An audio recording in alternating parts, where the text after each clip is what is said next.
Julian's needle froze mid-stitch when a giant orc woman crashed through his shop door and tore it off its hinges. The wood split with a dry crack and slammed against the wall. She stumbled over the threshold and hit the floorboards hard enough to rattle his cutting table. Mud smeared across the planks. Blood followed in uneven drops. What remained of her armor hung in strips, leather shredded, metal buckles twisted, fabric reduced to filthy ribbons that barely covered her. She did not look at him first. She scanned the room like a hunted animal, chest heaving, shoulders tight, eyes sharp and wide. Then she pushed herself up on one elbow and dragged her massive body toward the darkest corner between the fabric shelves and the cold iron press. Her back hit the wall. One hand searched blindly for a weapon that was no longer there. Julian slowly set his embroidery hoop aside. The silk thread slipped from his fingers and dangled uselessly. He did not scream. He did not run. His gaze moved from the broken door to the splintered frame, and then, with a tightening of his jaw, to the disaster that was her clothing. Leather straps torn at uneven angles, stitching ripped instead of cut, seams forced apart with brute strength instead of carefully unpicked. A breastplate reduced to hanging scraps that twisted her silhouette into something chaotic and wrong. The offense of it struck him deeper than the shattered door. She pressed herself lower into the shadows, trying to fold her towering frame into a space meant for crates of wool. The movement pulled one of the ragged straps loose. It slid off her shoulder and fell with a wet sound onto the floor. Julian's eyes narrowed. "Do not move," he said at last, his voice flat and controlled, as if addressing a careless apprentice about to ruin a sleeve. She bared her teeth at him. Blood trickled from a cut along her temple, tracing down over green skin marked with old scars. Her breathing was loud in the small shop. Outside, distant voices echoed somewhere in the alley, but none came closer yet. Julian stepped around his overturned stool and approached the fallen door first. He inspected the damage, ran his fingers along the splintered edge, then lifted it with effort and leaned it back into place. It hung crooked, barely balanced in the frame. He wedged a crate beneath it to keep it from collapsing inward again. Only then did he turn fully toward her. She was enormous against his narrow shelves, knees drawn up awkwardly, shoulders nearly brushing the hanging coats. The rags clung to her in humiliating patches. This was not armor. This was not clothing. This was an insult. He picked up his measuring tape from the work table. The orc's eyes followed the movement. Her muscles tightened. One hand dug into the floorboards as if ready to spring. Julian walked toward her with small, precise steps, tape draped around his neck like a ceremonial chain. He stopped a few paces away and tilted his head, studying the torn leather across her chest as if it were a misaligned hem. "You are ruining the drape," he said quietly. She blinked. A drop of blood fell from her elbow and spread slowly over the wood between them. He crouched, not to help her up, not to offer comfort, but to lift one of the dangling straps between two fingers. He examined the jagged tear, the uneven edge, the way it twisted the line of her shoulders. "This was never fitted properly," he muttered, more to himself than to her. "No balance, no structure. Whoever made this should be ashamed." The orc's breathing slowed just slightly, confusion flickering across her face. She glanced at the door, at the windows, at him. Julian stood again, straightened his vest, and gave her a long, assessing look from head to toe. Mud, blood, rags. A body built like a fortress, reduced to scraps. His voice hardened. "If you intend to bleed on my floor, at least stand up properly." Outside, heavy footsteps echoed faintly down the alley, closer now, deliberate and searching. She pushed herself higher against the wall, teeth bared. And when Julian stepped closer with a needle and black thread pinched between his fingers, she snapped, "Touch me with that, and I will snap your neck." Her voice was rough from dust and shouting, low and steady despite the blood on her skin.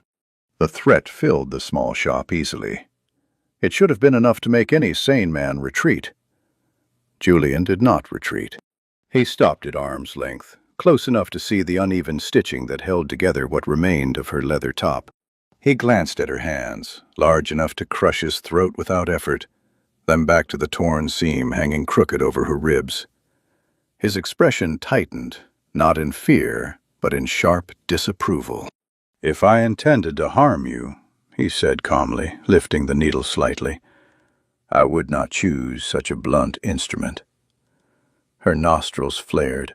She shifted her weight as if preparing to lunge, but the movement pulled another seam apart with a dry rip.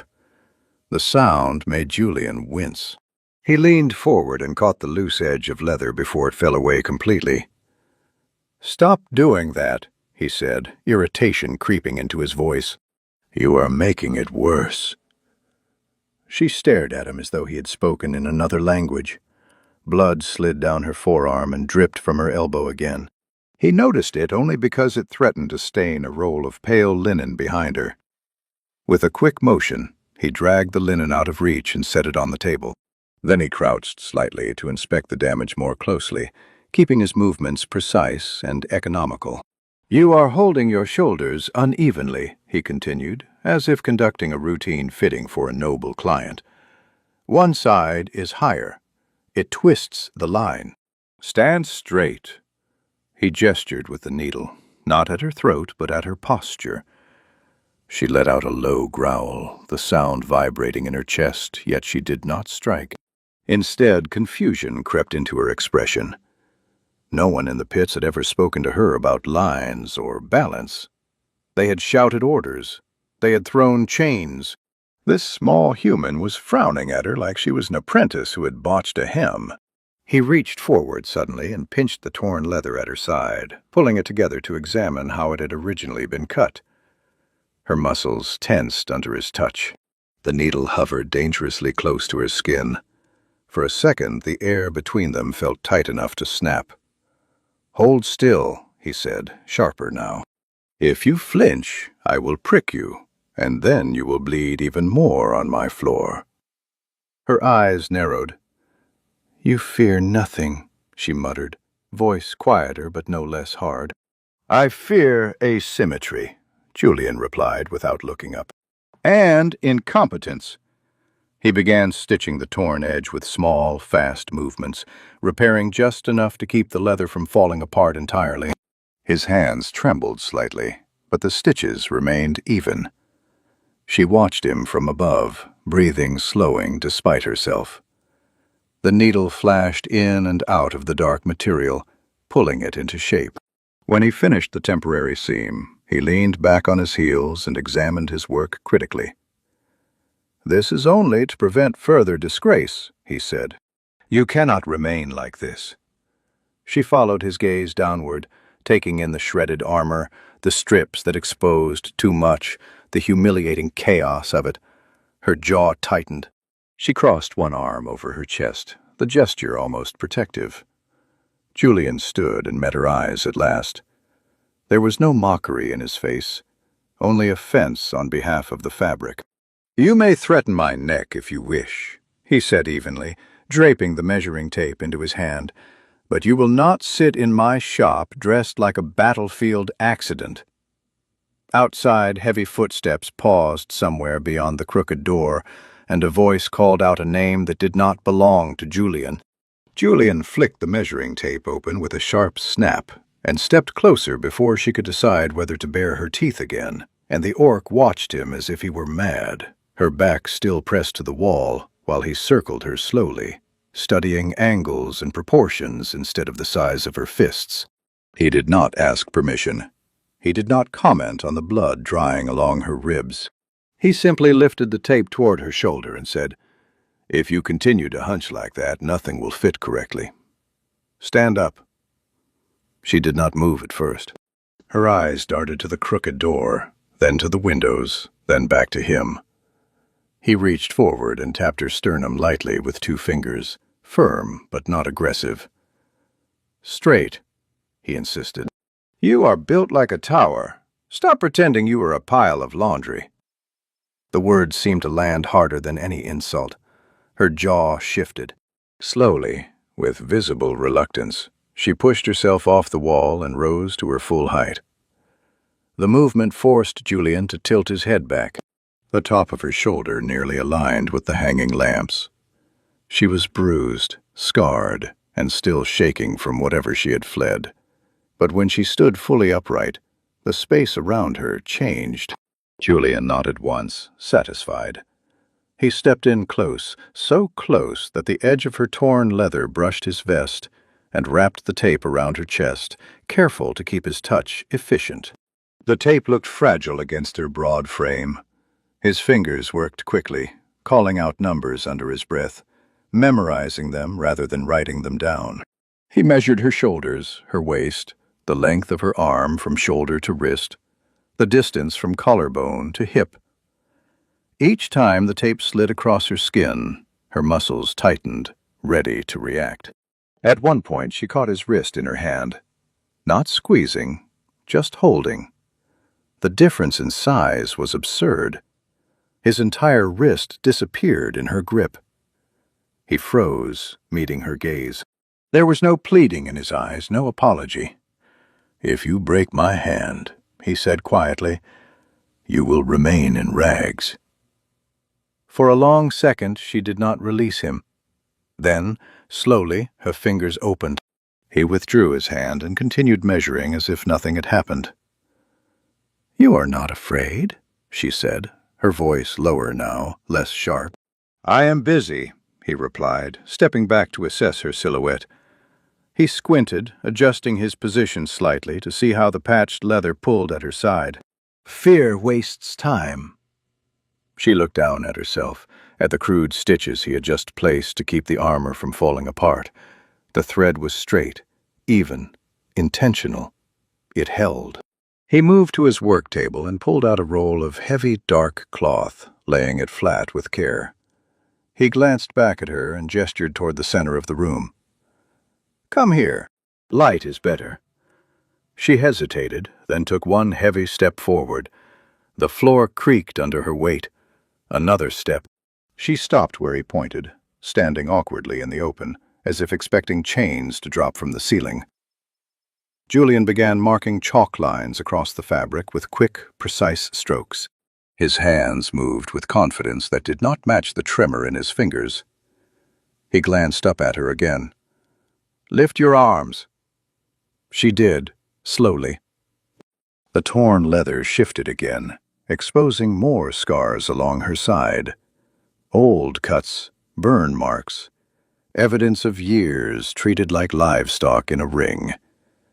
He did not comment on them. He only adjusted his chalk line. "You fought in pits," he said flatly, not as a question, but as a measurement of fact. Her chin lifted slightly. "I was owned," she replied. He paused for half a heartbeat, then continued drawing. "Not here." The words hung between them. She did not answer. Instead, she lowered her arms when he signaled and watched as he began cutting the fabric with long, clean strokes of his shears. The sound of steel slicing cloth filled the shop, steady and controlled. Outside, the faint echo of voices drifted again, closer than before, then faded as if moving past. She turned her head sharply toward the door, muscles coiling. Julian did not look up. "If they were coming in," he said, "the door would already be on the floor again." "Hold still."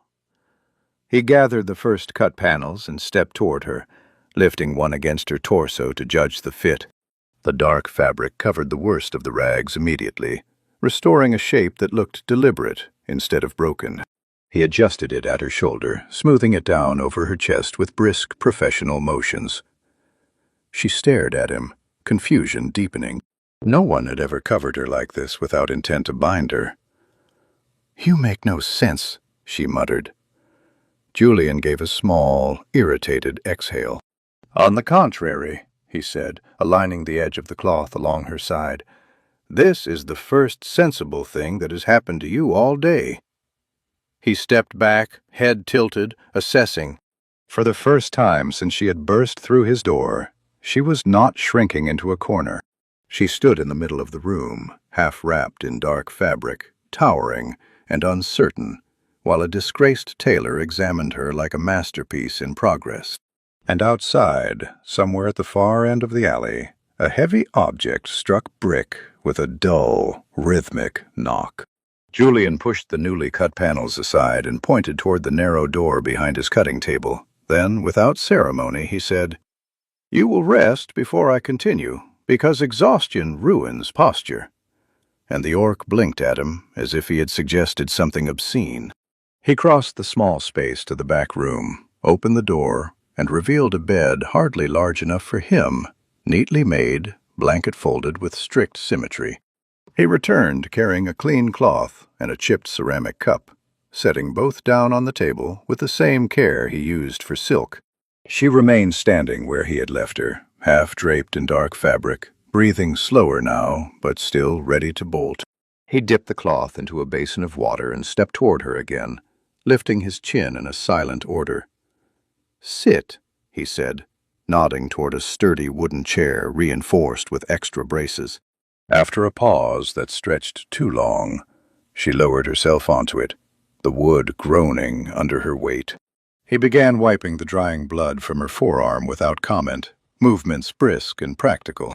She flinched once when the cloth pressed against a deeper cut, and his hand stilled only long enough to adjust the pressure. "If you tear the stitches again, I will have to redo them," he said, as if that were the true tragedy here. The absurdity of it made her stare at him in open disbelief. He handed her the cup. Steam curled from it, thin and steady. "Drink," he instructed. "It is only tea." She held the cup awkwardly between fingers scarred and thickened from years of combat, the fragile clay looking as if it might shatter at any second. She sniffed at first, suspicious, then took a cautious sip. The warmth seemed to catch her off guard. Her shoulders lowered a fraction. She drank again, slower this time, eyes never leaving him as he moved about the shop collecting scattered tools and righting the overturned stool. He worked methodically, as if the broken door and the giant fugitive in his chair were minor inconveniences in an otherwise orderly day. When he finished tidying the front room as much as he could, he gestured toward the back. "The bed," he said. "You will lie down." She gave a low scoff. "I do not sleep in cages," she replied, though there was less bite in it than before. He gave her a flat look. "It is not a cage. It is a bed. And if you collapse on my floor, you will stain the oak." After a moment she stood and followed him into the back room, ducking slightly to avoid the doorframe. The bed was small beneath her massive frame, but she lowered herself onto it carefully, as if afraid to break it. Her feet nearly hung off the edge. Julian pulled the blanket up without ceremony and stepped back, assessing her as he would a garment. "You will not be safe in the street tonight," he said, not unkindly, just stating a fact. "Here you will." She watched him closely, waiting for the condition that always followed such offers. None came. He turned away, returning to the front room, leaving the door half open. For a long time she lay stiff, eyes open, listening.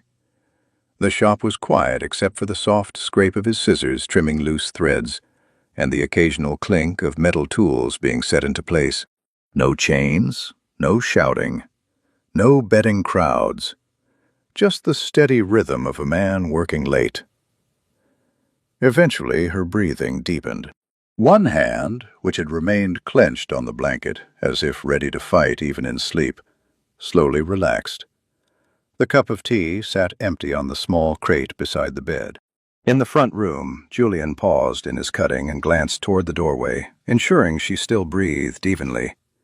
He adjusted the crooked door once more, wedging it tighter with another crate. The alley beyond was silent for now. As night settled fully, he extinguished all but one lamp and resumed stitching the dark fabric by hand, preparing the first rough seams of what would become her new garments. The needle moved steadily through the cloth. In the back room, for the first time in her life, the orc slept without chains on her wrists. And just before dawn, faint voices drifted again from the far end of the alley, closer than they had been before. Julian was halfway through pressing a seam flat when the first hard knock hit the crooked door, and the whole patched frame shuddered as if it might give up out of spite. He did not jump, but the iron press handle slipped a fraction in his hand, leaving a faint, ugly crease in the dark cloth, and his mouth tightened at the mistake. Another knock followed, louder. Then a third, not polite anymore, more like a demand delivered through wood. He set the cloth aside with care, wiped his hands on a scrap of linen, and walked to the door without rushing, shoulders squared, as if this were a fitting appointment he had no patience for. The back room creaked behind him as Karga shifted on the bed. Then the doorway filled with her silhouette, too large for the frame, wrapped now in a hastily patched human shirt he had thrown together before dawn from spare fabric and an old underlayer he refused to wear again. The shirt sat awkwardly on her, seams stretched, sleeves cut and rejoined to accommodate her arms. But it covered her, and the simple fact of it made her look less like a fleeing animal and more like a person forced into the wrong size for the world. Julian did not look back at her. He lifted the latch and pulled the door open just enough to show his face and the tip of his shoe, keeping his body in the gap like a barrier. Two men stood outside, boots sunk in mud, shoulders hunched in the alley's narrow space. Their clothes were worn, but their belts were heavy with cheap blades and the confidence of people who came to collect, not to negotiate. One of them leaned forward and sniffed the air as if Julian's shop owed him the privilege of breathing. "Tailor," he said, dragging the word out. "It is time." His eyes slid past Julian's shoulder, trying to see inside. Julian stepped a fraction to block the view and spoke with the clipped tone he reserved for customers who touched fabric with dirty hands. "You have chosen an inconvenient hour." The second man laughed, short and sharp. "You do not set hours. You pay for your hinges to stay on." His gaze dropped to the broken door frame, then lifted again with a grin. "Looks like you already missed a payment." Julian's jaw tightened. He did not explain. He did not plead. He reached into his vest pocket slowly, not for coins, but for the calm habit of his old life, and pulled out nothing at all, because there was nothing to pull out. He kept his hand there anyway, holding the posture of a man who could pay if he wished. "I will not," he said, each word placed like a stitch. The first man's smile thinned. He shifted his weight, boots scraping.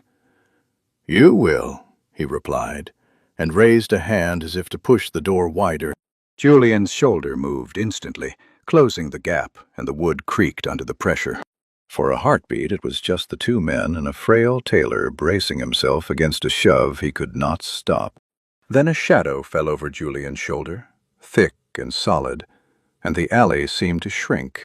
Karga stepped forward until she stood directly behind him, close enough that the heat of her body reached his back through his vest. She did not speak. She did not bare her teeth.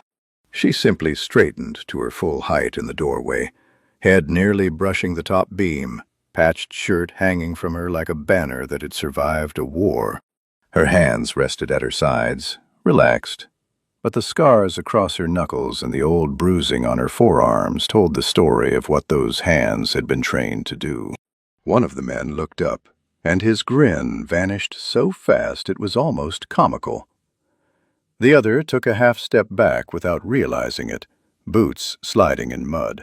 Their eyes flicked from her face to her shoulders to the width of her stance, measuring the space she occupied, doing the kind of math men like them understood. Julian remained in front, still blocking the door, still the one speaking, but the balance of the alley had shifted. He lifted his chin. "You are interrupting my work," he said, voice steady, as if Karga were a piece of furniture and not a weapon standing upright. The first man swallowed, Adam's apple bobbing. He tried to recover, squaring his shoulders, but his gaze kept betraying him, darting to her hands again. "Who is that?" he demanded, and his voice cracked on the last word. Karga leaned down slightly, not enough to loom for drama, just enough that her presence filled their vision. Her eyes were calm now, not frantic like the night before. The tea and the quiet and the simple act of being covered had changed something in how she held herself. She did not reach for them. She did not need to. Julian felt the air move when she exhaled, slow and controlled, and the men heard it too. The second man made a small sound, halfway between a laugh and a cough, then shifted his belt as if checking whether his blade was still there. A pointless gesture that fooled no one. "She is my client," Julian said, and the word client landed in the alley like a slap of etiquette. He pushed the door open a little wider, not to invite them in, but to show them what they would be facing if they tried. The first man took another step back, eyes wide now, trying to pretend it was strategy and not fear. "We will return," he muttered, and the threat sounded thin against the reality of Karga's silent stare. Julian did not answer. He only held his ground until both men turned and left, boots splashing through the mud with quick, embarrassed steps, their shoulders tight as if expecting a strike in the back. When the alley finally fell quiet again, Julian closed the door and set the latch with a firm click. The shop felt smaller with Karga standing in it, but also steadier, like a heavy beam had been placed where the wall used to wobble. He turned and found her watching him, expression unreadable, patched shirt tugged straight across her chest as if she had adjusted it herself without thinking. He picked up his measuring tape again, habit refusing to bow to chaos. "Stand in the light," he said, already moving toward the table. Karga hesitated, then obeyed with a single step forward, and as she did, a faint, rhythmic banging returned outside, closer than before, like someone testing doors along the street. Julian dragged the heavy roll of thick leather onto his main table and unfastened the straps that kept it tight, the material thudding against the wood with a weight that matched the figure now standing in the light. And without looking up, he said, "Remove the patched shirt. Carefully. I will need accurate lines." As if he were addressing a duchess who had arrived early for a winter fitting. Karga's hands paused at the hem, her jaw tightening for a brief second. But she did as told, pulling the human garment over her head with controlled movements and folding it once before setting it aside, a small gesture of respect she did not comment on. The scars along her torso caught the morning light, pale lines crossing darker skin, each one straight or jagged depending on the blade that had made it, and Julian's eyes moved over them, not with pity, but with calculation, mapping where seams must avoid friction and where reinforcement would be needed. He circled her slowly, lifting the leather against her back, checking how it curved along her shoulders, then stepping around to assess the front, his fingertips pressing and releasing with professional detachment. The contrast between them was almost absurd. His hands were narrow, fingers long and precise, accustomed to silk and velvet, while her frame was built for impact and endurance, muscles defined not by vanity but by survival. When he lifted a panel to her chest and adjusted it at the collarbone, he had to stand on the edge of a low stool to reach properly, and even then his head barely aligned with her shoulder. "Do not lock your knees," he instructed, tapping lightly at her thigh when she stiffened. "You are bracing for a strike." "This is not a strike." She glanced down at him, confusion flickering again, then consciously relaxed her stance, though the instinct to tense seemed to hover just beneath her skin. He marked the leather with chalk, short, decisive lines indicating where it would be cut to follow her shape without constricting movement. "This will not be armor," he said, slicing through the first section with his large shears, the blades biting cleanly through the thick material. "Armor is meant to absorb blows. This is meant to hold you." The distinction hung in the air. She watched the pieces separate under his steady hands, her breathing slowing to match the rhythm of the cutting.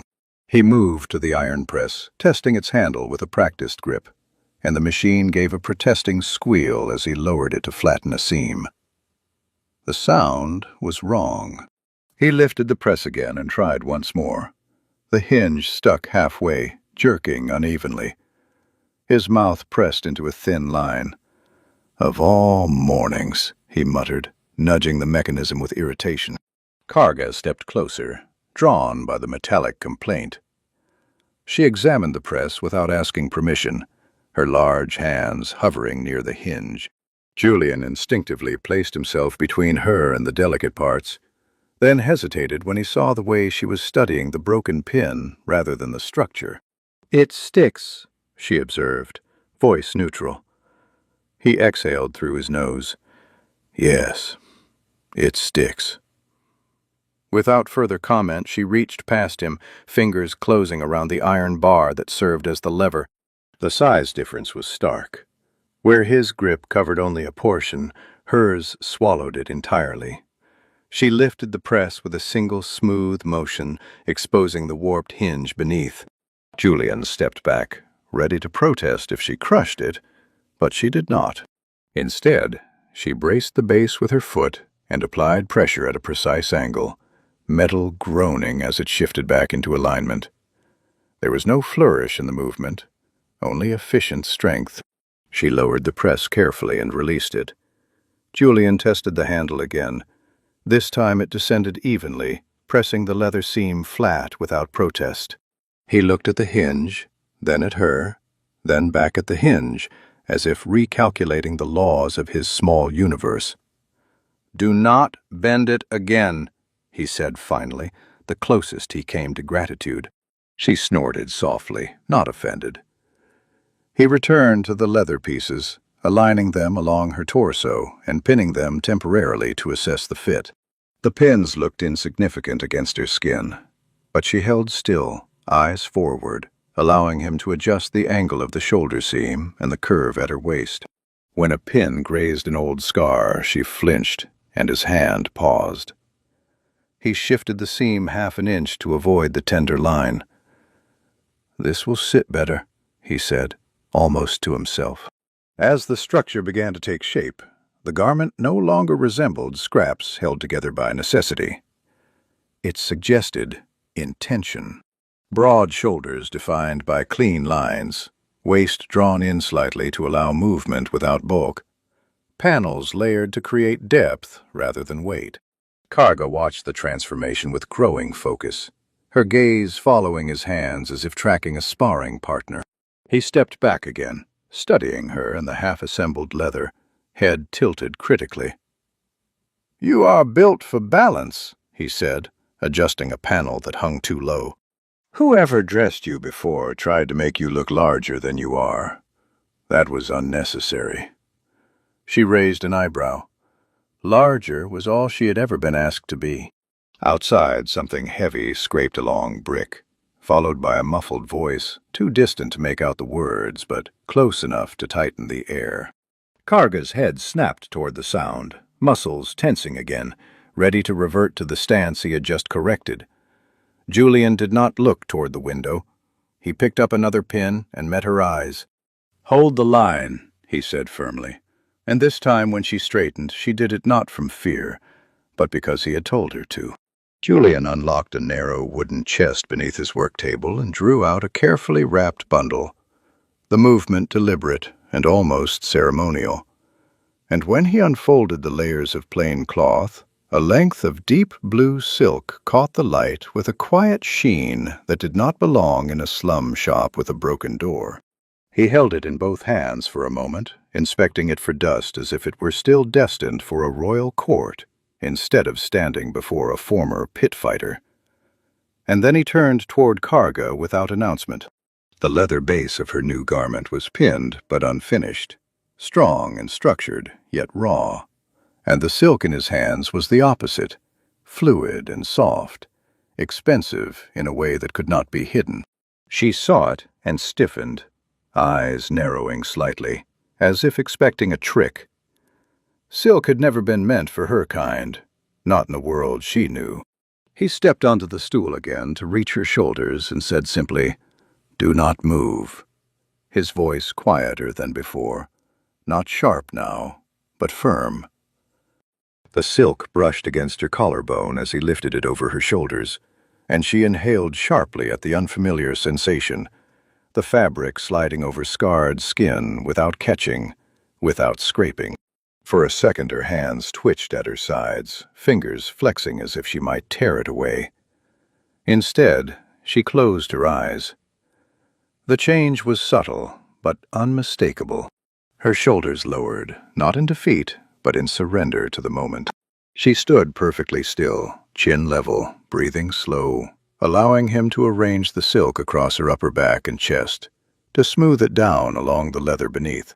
The shop was silent, except for the faint rustle of the fabric and the steady sound of his breath as he worked.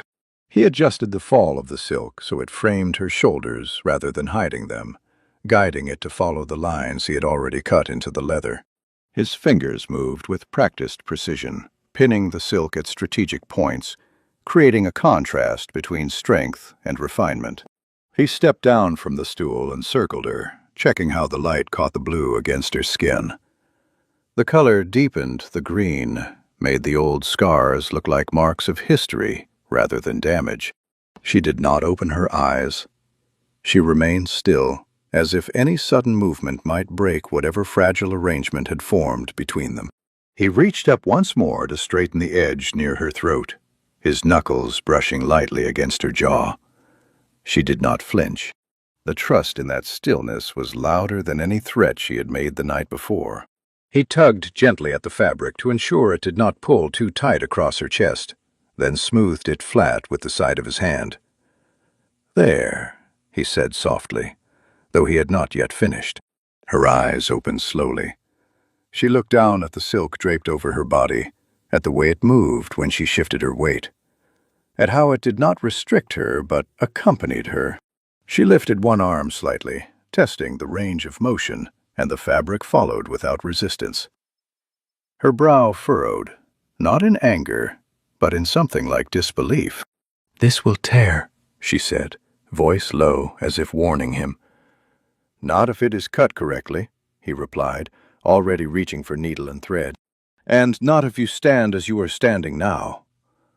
She glanced toward the broken door, toward the alley beyond, where faint sounds still drifted from time to time. Her instincts tugged at her, urging readiness, urging hardness.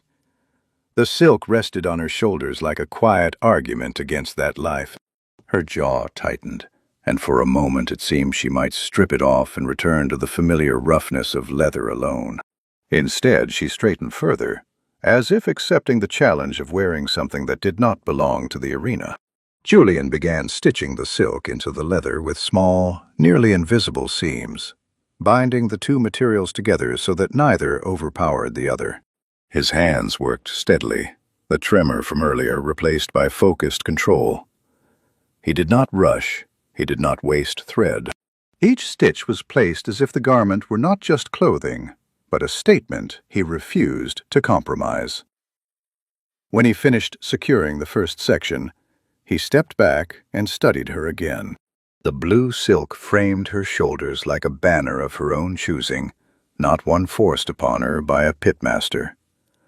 She stood taller now, without being told.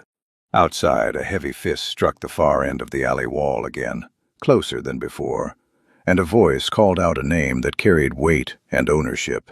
Karga's eyes sharpened, but she did not move from her place in the center of the shop, the silk resting against her scars like a promise that had just been made. Julian tightened the final temporary stitch at her shoulder and stepped back, lowering his needle with a small nod of approval. And Karga shifted her weight experimentally, the leather and silk moving with her instead of against her, the structure holding firm while the fabric flowed. She rolled one shoulder, then the other, testing the range as if preparing for a strike, and nothing pulled out of place. The motion was controlled, deliberate, no longer the hunched readiness of someone expecting a blow from any direction. He watched closely, eyes tracking the way the garment settled along her torso, adjusting one seam at her side with quick fingers when it dipped a fraction too low. "Walk," he said, gesturing across the narrow length of the shop. She looked at him as if the command were strange, but she obeyed, taking a slow step forward. The floor creaked under her weight, yet her back remained straight. The silk caught the light as she moved, no longer draped loosely but integrated into the leather in a way that suggested rank rather than decoration. She took another step, then turned, the movement smoother than the frantic pacing of the night before. He circled her again, hands clasped behind his back, studying the fall of the fabric from every angle. "You are not meant to shrink," he said, adjusting the collar so it framed her neck instead of covering it. "Stop trying to make yourself smaller than you are." She paused mid-step, absorbing the instruction, then squared her shoulders more fully, chin lifting without arrogance. The difference was immediate. The room did not feel crowded by her presence now. It felt defined by it. She walked back toward him and stopped, looking down at her own hands resting against the dark leather. The scars along her knuckles seemed less like marks of ownership and more like evidence of survival. She flexed her fingers slowly, watching how the sleeves accommodated the movement without strain. "This is not armor," she said again, quieter than before. "No," Julian replied, crouching to adjust the hem near her knee, trimming a fraction of excess leather with precise snips. "Armor tells the world you expect to be struck. This tells the world you expect to stand." He rose and smoothed the front panel flat, pressing the leather lightly with his palm. The gesture was firm, but not possessive. Karga moved to the small mirror nailed crookedly to the wall near the fabric shelves. It was hardly large enough to reflect her fully, but she leaned slightly to catch her upper body in its surface. The image staring back at her was not the caged fighter she knew. The leather followed clean lines. The silk framed her shoulders with controlled elegance. She did not look owned. She looked deliberate. Her breathing changed, subtle but steady. She rolled her shoulders back again, this time without prompting, and the posture held. The instinct to hunch seemed to fight within her, but she resisted it, keeping her spine straight. Julian watched without speaking, allowing the silence to settle around her choice. Outside, a cart rattled past at the far end of the street. Then silence returned. The earlier banging had ceased for the moment, but the air still felt heavy, as if something waited just beyond sight. Karga stepped away from the mirror and stood in the center of the room again, feet planted evenly, hands relaxed at her sides. The stance was no longer defensive. It was grounded. Julian moved to his work table and began reinforcing the inner seams with stronger thread, hands working quickly now that the structure was confirmed. "You will need to move freely," he said, threading the needle. "If you twist too sharply, the silk may strain. Do not waste it." She gave a small huff that might have been amusement. "I do not waste what is given," she replied. He glanced up at that, meeting her eyes briefly, then returned to his stitching. The rhythm of needle through leather resumed, steady and purposeful. She remained standing, no longer seeking the darkest corner of the room, no longer scanning for immediate escape. Instead, she faced the crooked door head-on. A shadow passed briefly across the thin line of light beneath it. Karga's gaze sharpened, posture holding firm rather than collapsing inward. Julian did not look up this time. He tied off a knot and reached for thicker thread. The next sound was not a knock, but a slow, deliberate scrape along the outer wall, as if someone were tracing the building's edge, counting doors. Julian set 2 cups on the table and poured tea with the same care he used when measuring silk. and the simple domestic act made the shop feel briefly like a place that belonged to someone again, instead of a hiding hole with a broken door. Karga sat opposite him on the reinforced chair, shoulders filling the space. The new garment now more assembled than pinned, leather panels secured, and the blue silk stitched into place so it rested cleanly along her upper body. She held the clay cup between thick fingers, adjusting her grip with surprising delicacy, and the contrast made Julian's eyes flick to her hands more than once before he returned his attention to his own cup.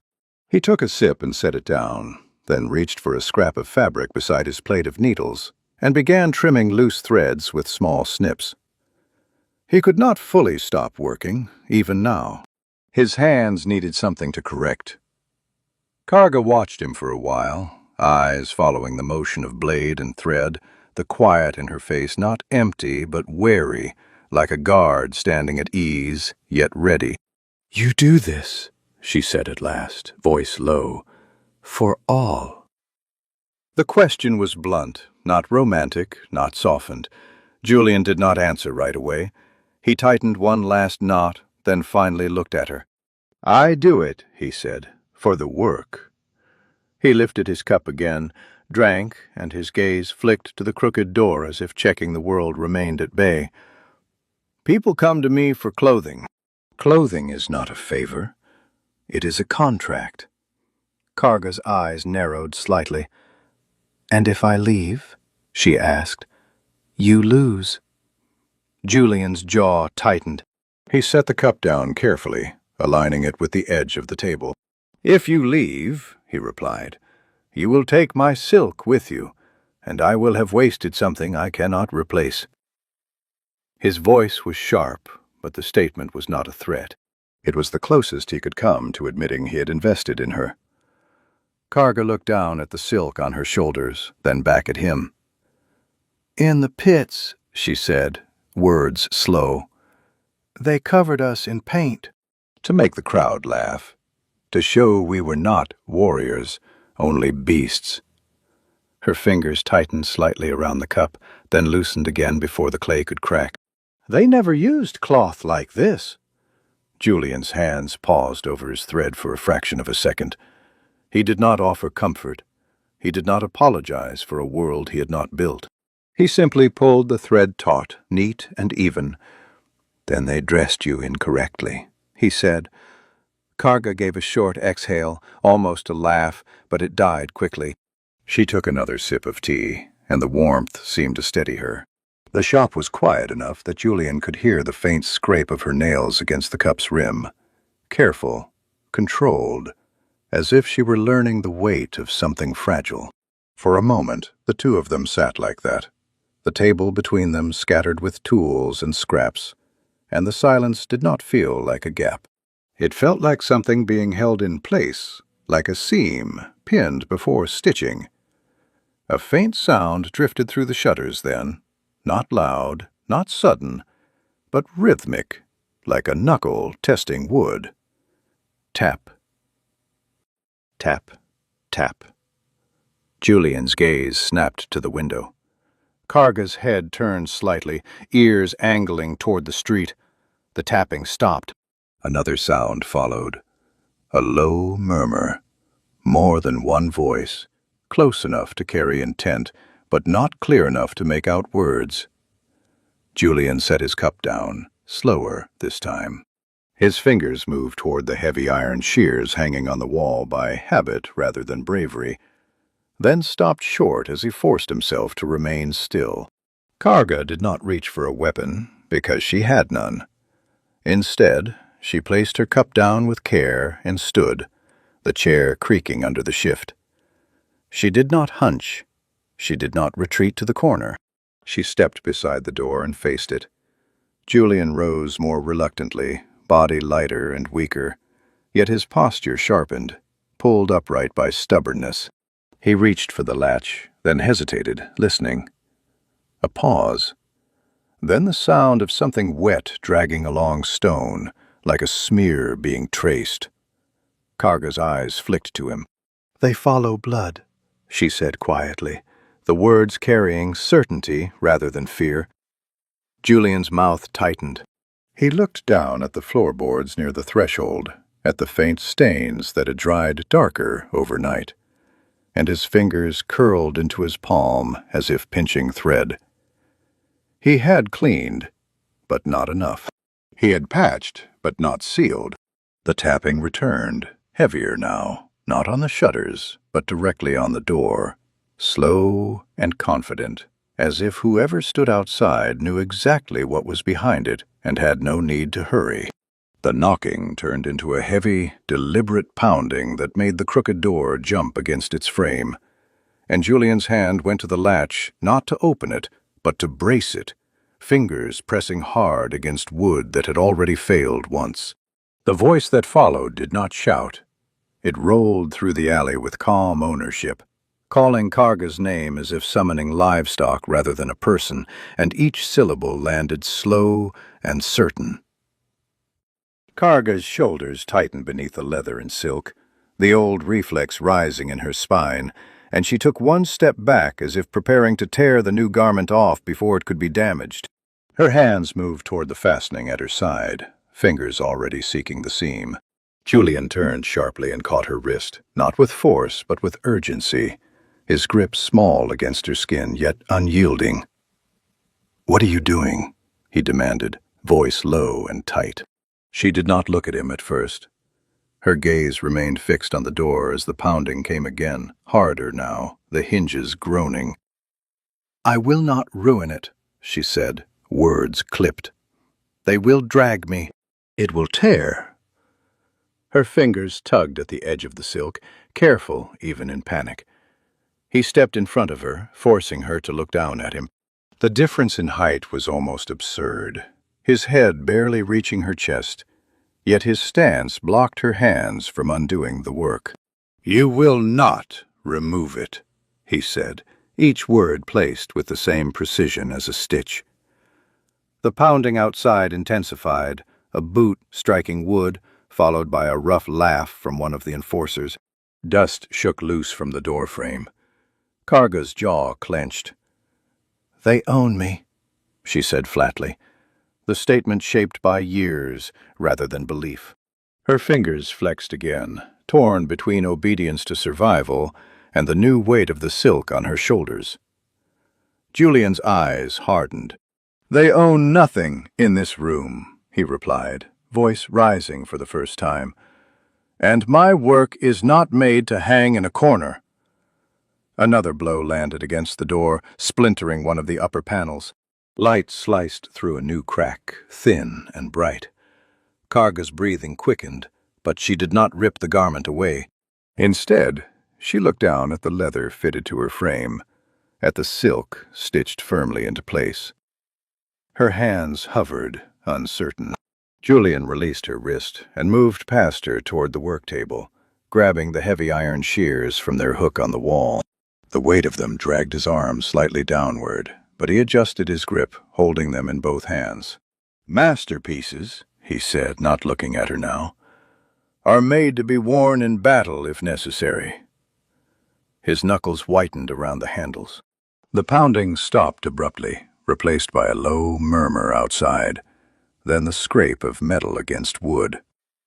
A blade tip pierced through the cracked panel and pried downward, widening the split. Julian's heart hammered visibly in the tremor of his shoulders, but he did not step aside. He planted himself between the door and Karga, the shears raised awkwardly in front of him like an oversized pair of claws. Karga stared at his back, at the thin line of his spine beneath his vest, at the way his arms strained to hold the heavy tools steady. The world she knew dictated that strength stood in front, that the larger body took the first strike. Yet here he was, smaller and softer, refusing to move. The blade outside tore a longer gap through the wood, and a hand reached in to fumble with the latch. Julian swung the shears down in a desperate arc, not with skill, but with raw intent, the metal blade slamming against the intruding hand. A shout erupted from the alley, followed by a curse and the sound of someone stumbling back.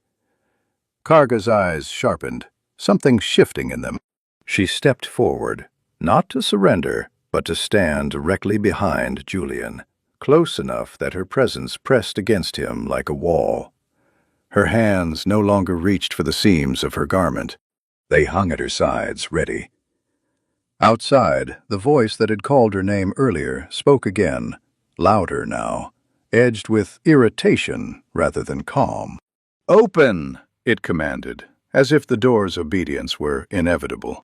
Julian tightened his grip on the shears and glanced toward the vats of dye simmering faintly near the back wall, red and thick from the morning's work.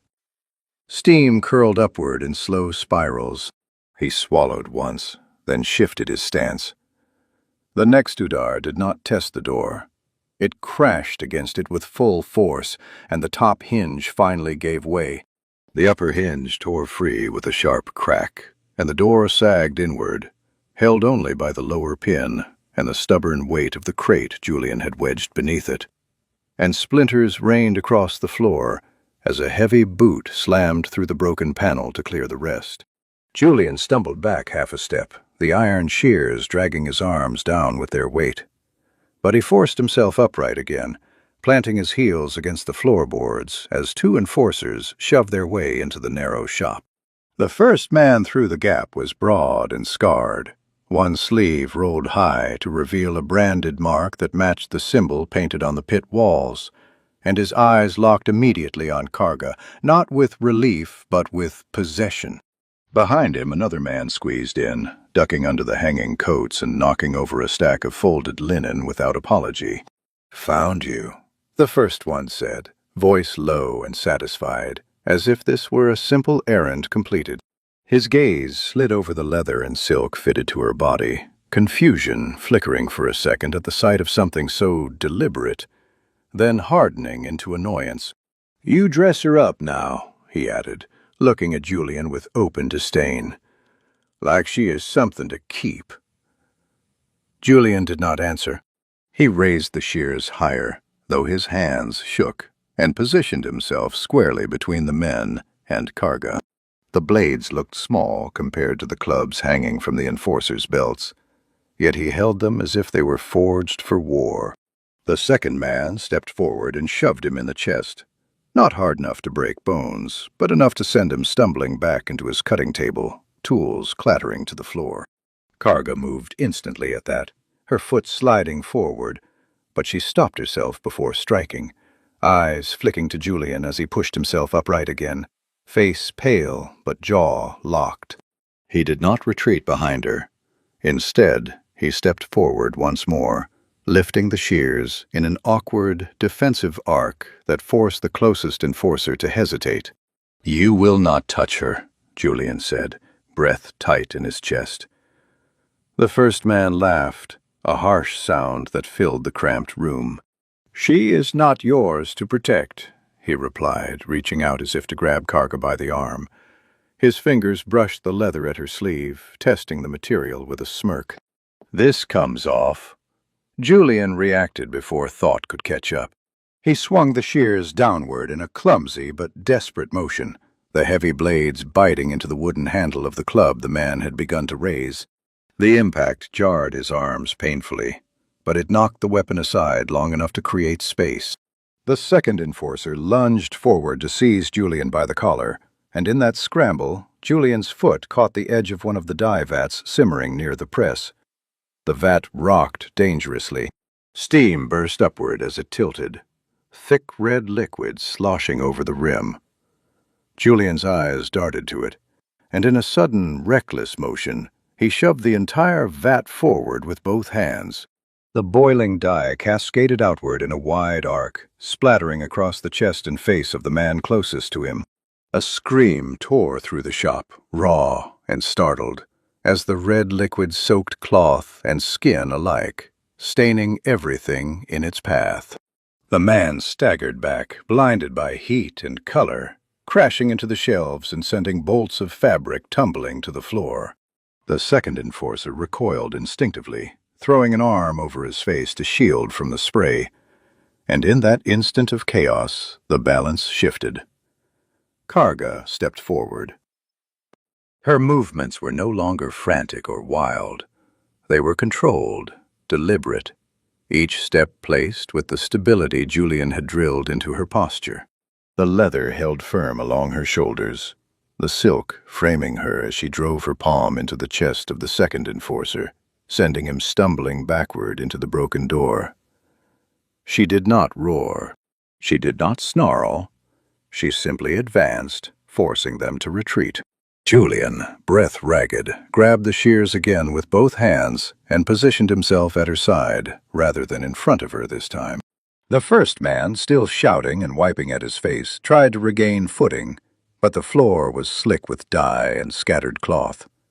He slipped, crashing onto his back with a curse.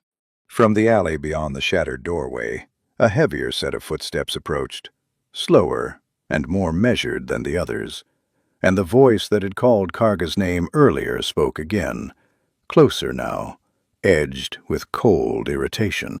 "Move aside," it ordered, not to Julian, not to the fallen men, but to the world itself. Karga's eyes lifted toward the doorway, shoulders squared, the silk at her collar catching the light as steam rose in red clouds around her, and Julian tightened his grip on the shears as the shadow of the pit boss filled the broken frame. The pit boss stepped over the fallen enforcer without haste, his boots leaving dark prints through the spilled dye, as if he were walking across a battlefield he already owned. And he did not raise his voice when he spoke again, because he did not need to. He was thicker than the others, shoulders wide beneath a heavy coat reinforced with metal plates, and a thick chain hung at his belt like a reminder of what he believed belonged to him. His eyes went first to Karga, assessing, calculating, then slid to Julian with open contempt. "You stain my property," he said, glancing briefly at the red splashed across the floor and the groaning man trying to wipe boiling dye from his face. Julian swallowed visibly but did not step back. The shears in his hands felt heavier now, slick with moisture from his own palms, yet he kept them raised between himself and the larger man. "She is not property," he replied, the words thin but steady. The pit boss gave a slow smile that did not reach his eyes, and took one deliberate step forward, boots crunching over broken wood. Karga's stance shifted subtly, weight distributing evenly across her feet the way Julian had forced her to practice, shoulders squared, chin level. The leather and silk moved with her, no longer foreign against her skin. The pit boss noticed the garment properly for the first time, gaze traveling over the clean lines, the fitted structure. His smile faded. "You dress her like a warrior," he said, voice cooling. "She fights because I tell her to." Julian's grip tightened on the shears. He did not look at Karga now. He kept his eyes on the man in front of him, even as his body angled slightly to shield her again. "She stands because I fitted her correctly," he answered, absurd and defiant all at once. The pit boss's expression hardened at the tone more than the words. He moved faster than Julian expected, one hand shooting out to shove him aside. Julian tried to brace, but the force sent him crashing into the iron press, his shoulders striking the edge with a dull thud. The shears nearly slipped from his grasp. Pain flashed across his face in the tightening of his jaw, but he did not drop the blades. The pit boss reached past him toward Karga, fingers stretching as if to seize her by the collar of the new garment. Karga did not retreat. Instead, she stepped forward into the reach, catching the pit boss's wrist mid-motion. The difference in size between them was less dramatic than between her and Julian, but the strength in her grip was unmistakable. The leather at her shoulder flexed but did not strain. The silk did not tear. She twisted his arm downward with controlled force, forcing him to bend at the waist to relieve the pressure. "You return," the pit boss growled through clenched teeth, trying to wrench free. Karga's expression did not flare with rage. It settled into something colder.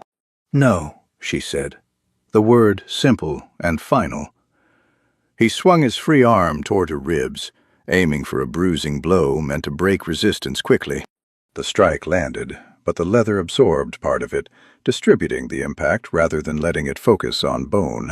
She shifted with it, stance wide, and drove her knee into his thigh, destabilizing him without wildness. He staggered back a half step, surprise flashing across his face as if he had expected the old reaction, the obedient flinch. Julian pushed himself off the iron press, shoulders stiff, and grabbed another smaller pot of dye from the table, this one thick and dark. He did not calculate distance or angle. He simply hurled it with both hands toward the pit boss's chest. The pot struck and shattered, liquid exploding across the man's coat and face, the sudden heat and shock forcing him to recoil. He cursed, wiping at his eyes, momentarily blinded by steam and color. Karga moved in that opening. She caught him by the front of his coat and pivoted, using his own weight to throw him off balance. The maneuver was not flashy, it was efficient. He crashed backward through the broken doorway, landing hard in the mud of the alley. Breath knocked from him. The two enforcers inside scrambled to follow, slipping on dye and cloth, dragging themselves through the wrecked entrance. Julian stood in the center of the ruined shop, chest heaving, shears still clutched in shaking hands. Karga stepped to the threshold, not crossing into the alley yet, but standing tall within the frame of splintered wood. Outside, the pit boss struggled to rise, coated in red, boots sliding in mud as he glared up at her with something that was no longer pure ownership. It was calculation mixed with something sharper. Behind Karga, the shop was wrecked, shelves overturned, fabric stained, steam hanging in the air like a fading storm. In front of her, the alley held men who had never been denied before. Julian moved to her side, smaller and unsteady, but present, the heavy shears lowering only slightly as the pit boss planted his hands in the mud and began to push himself back to his feet. The pit boss lurched upright in the mud, red dye dripping from his coat and chin like a grotesque parody of blood, and he wiped his eyes with the back of his hand, smearing the color further across his face, while his gaze locked onto Karga with a fury that had lost its calm. The alley had drawn a few distant onlookers who hovered at the far end, uncertain whether to step closer or disappear, and the two enforcers scrambled to flank their leader, one still blinking rapidly from the earlier splash. Julian stood just inside the broken doorway, boots planted on dye-soaked floorboards, the iron shears hanging at his side now rather than raised, his arm trembling from the strain and the impact against the press. Karga stepped fully into the alley, boots sinking slightly into the mud, leather creaking softly as she moved, and the silk at her shoulders caught a dull glint of light, even under the grime and steam drifting out behind her. She did not charge. She did not roar. She simply walked forward until she stood a few paces from the pit boss, shoulders square, chin lifted the way Julian had insisted. The garment framed her stance so clearly that even from a distance she did not look like prey dragged from a ring. She looked like someone who had chosen where to stand. "You forget who feeds you." The pit boss spat, shaking red droplets from his sleeve, though his voice carried less certainty than before. He reached for the chain at his belt as if it were proof of authority, letting it clink loudly in the alley. The sound was meant to remind her of old bindings. Karga's gaze dropped briefly to the chain, then rose again to his face, steady and unflinching. "I was fed to fight," she replied, voice low but carrying. "Not fed to live." The words were simple, stripped of flourish, and they landed heavier than any shouted challenge. The pit boss took a step toward her, boots slipping slightly in the mud, and swung the chain in a short arc aimed at her shoulder. She shifted her weight the way Julian had trained her to balance, letting the chain glance off the reinforced leather rather than wrapping around her arm. The impact thudded against the structured panel and slid away, the silk beneath remaining intact. She stepped inside the arc of the swing before he could recover, catching the chain with one hand and yanking it hard. The sudden pull dragged him forward off balance, his boots losing grip again on the wet ground. Julian watched from the doorway, breath shallow, One hand braced against the splintered frame, as if he might collapse without it. He did not rush in. He could not. Instead, he scanned the alley quickly and grabbed a broken length of door frame that had fallen outward during the breach. It was not much of a weapon, just a jagged piece of wood, but he held it ready, eyes darting between Karga and the enforcers who hesitated at the edges of the fight. The pit boss lunged again, trying to drive his shoulder into Karga's midsection to force her back toward the shop. This time she did not absorb the blow passively. She planted her feet and caught him at the collar, fingers digging into the thick fabric of his coat, and pivoted with controlled force, redirecting his momentum. He stumbled past her and nearly collided with the alley wall, catching himself at the last second with a curse. The two enforcers looked at each other, uncertainty creeping into their posture. They had expected a quick retrieval, a beaten fighter dragged home. Instead, they were watching their leader struggle in mud against someone who stood taller with every exchange. Julian stepped forward a half-pace, raising the jagged wood as if daring them to try their luck inside the shop again. His stance was awkward, not that of a trained fighter, but stubborn. Karga advanced once more, not fast, not reckless, and delivered a solid shove to the pit boss's chest that sent him sprawling backward into a shallow puddle. Mud splashed high, staining his already ruined coat. She did not follow him to strike while he was down. She stood over him, breathing steady, leather and silk barely ruffled despite the force of the movements. "You will not take me," she said, the statement calm, not shouted. The pit boss glared up at her, mud clinging to his hair and dye streaking his face, and for a moment the alley was silent except for his labored breathing. He looked past her at Julian in the doorway, at the wrecked shop, at the onlookers pretending not to stare. Finally, with a sharp exhale, he rolled to his side and pushed himself to his feet without another attempt to swing. He spat into the mud, red mixing with brown. "Keep her," he muttered, the words forced through clenched teeth, and gestured sharply to his men. They hesitated only a second before helping him steady himself and retreating down the alley, boots slipping but moving faster with every step away. Karga remained standing in the center of the alley long after they had turned the corner, shoulders still squared, hands relaxed at her sides. Julian lowered the broken wood slowly, his chest rising and falling unevenly as he watched the figures disappear, the red-stained mud marking their path like a retreating banner. Julian stepped carefully over the broken threshold and into the alley once the pit boss and his men disappeared around the corner, his boots sinking into the mud already streaked with red dye, and he reached out as if to confirm that Karga was still solid and not some vision conjured by exhaustion. He did not touch her at first. He simply stood beside her, breathing unevenly, the jagged piece of door frame still clutched in his hand like a ridiculous trophy. Karga turned her head slightly toward him, eyes calmer now, the hard edge that had faced the pit boss softening by degrees as the immediate threat receded. "Inside," Julian said after a moment, voice hoarse but controlled, and he gestured toward the wrecked shop rather than the street beyond, as if the ruined interior were somehow more inviting than the open world.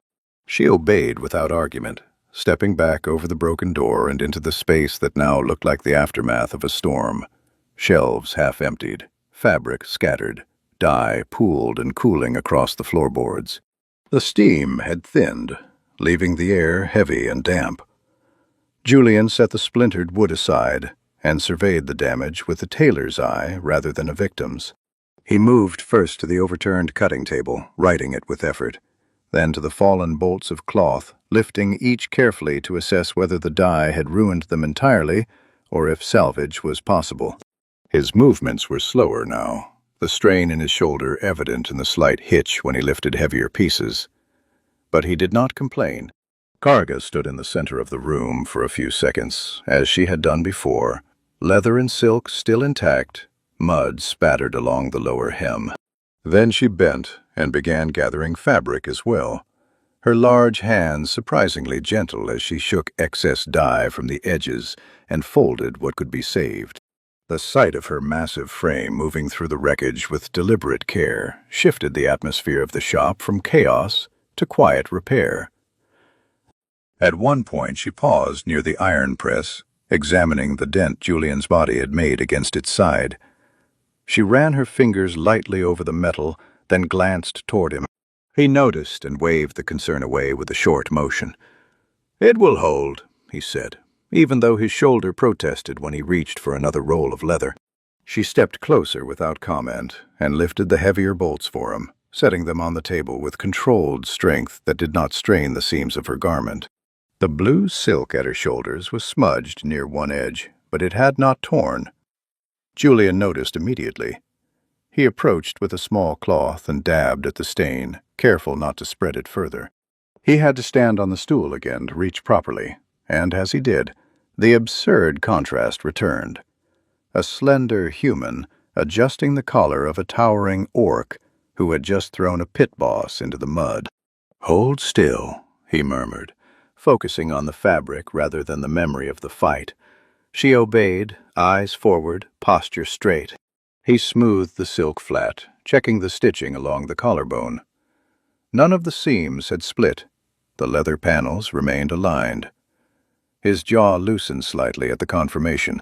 "You fought well," he said finally, not looking at her face but at the garment's structure, as if the compliment were directed at the cut and construction rather than the person wearing it. Karga's lips curved faintly at one corner. "It did not tear," she replied, touching the leather near her ribs where the chain had struck. The statement held more weight than pride in victory. Julian stepped down from the stool and moved to the door frame, lifting the broken panel that still hung from the lower hinge. He inspected the splintered edge and sighed, then began measuring it with his tape as if planning a replacement already. "I will need new wood," he muttered, half to himself. "Stronger hinges." He glanced toward Karga, then added, "And perhaps a lock that respects its purpose." She watched him for a long moment, then moved to help brace the door upright while he examined the frame. The alley outside was quiet now, the earlier onlookers gone, leaving only the faint drip of dye from the threshold into the mud. Together they lifted the door back into position temporarily, Karga holding it steady while Julian wedged crates and scrapwood to keep it from collapsing again. When they finally stepped back to assess their work, the shop was still damaged, still stained, but upright. Karga stood near the center again, not as a fugitive this time, but as someone who had defended ground. Julian wiped his hands on a clean strip of cloth and looked up at her, eyes traveling once more over the clean lines of leather and silk. Outside, a distant cart rolled past as if nothing significant had happened, and the world resumed its indifferent rhythm. Inside, the two of them stood among scattered fabric and cooling dye, the broken door propped stubbornly in place, and the silence between them felt less like aftermath and more like the beginning of something steady. Julian climbed onto the low stool once more with the needle threaded in steady hands, and Karga stood in the center of the half-repaired shop while he adjusted the line of her collar as if nothing in the world were more urgent than the angle of silk against leather. The floor still bore red stains. The door was held upright by crates and stubbornness, and scraps of fabric lay folded in uneven stacks waiting to be salvaged, yet his focus narrowed to the seam beneath her throat. He tugged lightly at the silk, aligning it so it framed her shoulders with exact symmetry, then secured a final reinforcing stitch with careful precision. "Do not slouch," he said quietly, not as a command barked in a ring, but as a reminder placed gently between them. Karga straightened without resistance, chin lifting a fraction, and the movement felt natural now rather than forced. The leather followed the curve of her back, the silk resting cleanly along the line of her collarbone, and the entire garment seemed to settle into its intended shape. Julian tied off the thread and snipped it close, inspecting the result with a critical eye that finally softened. He stepped down from the stool and took 2 paces back, hands clasped behind him as he evaluated her the way he once had evaluated nobles in candlelit halls. There was mud at the hem and faint discoloration along one edge of silk, but the structure held, and, more importantly, so did her posture. She did not look toward the corner anymore. She did not measure the distance to the door. She stood squarely in the middle of the room, as if it were a place she had chosen. Karga glanced down at him, then around at the wrecked shelves and patched door. "It is broken," she said, nodding toward the interior. Her voice carried no accusation, only observation. Julian followed her gaze and gave a small, dismissive tilt of his head. "Wood can be replaced," he replied. "Fabric can be cleaned.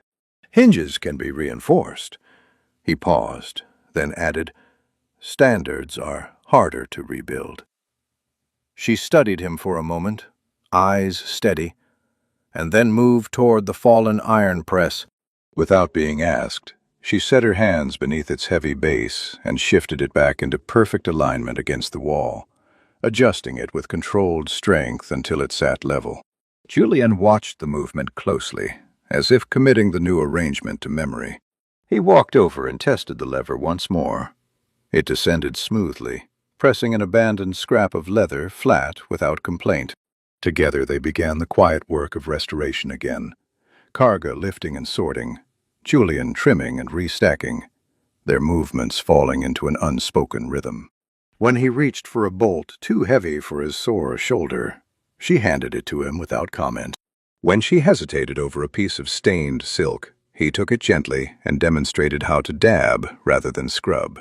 The shop did not return to its former state in minutes, but it began to resemble intention instead of damage. At last, when the worst of the chaos had been managed, Julian carried 2 cups of tea back to the table and set one before her without ceremony. She accepted it, this time without testing the scent first, and lowered herself carefully into the reinforced chair. The leather creaked softly as she bent, but the seams held. Julian sat opposite her, posture still precise despite the fatigue in his shoulders. They drank in silence, the steam rising between them. Outside, the alley remained quiet. No chains clinking, no voices claiming ownership. The broken door stood crooked but closed, held by wood and will. Karga looked down at her reflection in the dark surface of the tea, catching a faint glimpse of blue silk at the edge of the cup. "You will need stronger hinges," she said after a while. Julian nodded once. "And you will need proper boots," he replied, glancing at the mud caked along the hem of her garment. The corner of her mouth lifted slightly at that. The shop was smaller than her past and poorer than his. Yet within its walls, something had shifted that neither of them spoke aloud. She had not been returned. He had not stepped aside. The garment he had crafted did more than cover scars. It demanded that she stand as if she had never been owned at all. Julian reached across the table and adjusted the cup so it aligned neatly with the edge, a habitual motion that drew a brief rumble of quiet amusement from her chest. He did not look embarrassed. He simply reached for his measuring tape again and draped it over the back of his chair, ready for whatever fitting might come next. In the stillness of the repaired room, with dye-stained boards beneath their feet and silk resting proudly on scarred shoulders, dignity no longer looked like a title granted by a court or a crowd. It looked like a garment stitched by steady hands and worn without lowering one's gaze.